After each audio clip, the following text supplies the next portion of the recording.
Sabrli odamga Allohning nusrati bor. Bir yigitni, bir qizni olim bo'lish uchun ota-ona keksayib ketadi, lekin shunga sabr qilish kerak.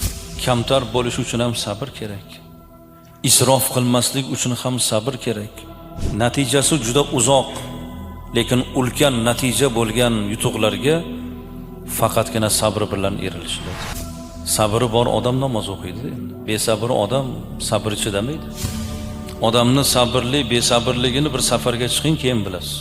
Hozir yosh kelinlarimiz nima mehnat bor shularga hozir. Hozir yashagan sharoiti oliy darajada shohona hayot. Arzimagan ishni ham bu meni ishim emas deydi. Haqiqiy sabr musibat yetgan mahalning avvalida sabr qila olish, mana bu haqiqiy sabr bo'ladi. Bizni boshimizga kelgan bu balolar, jabr va sitamlar hech narsa emas.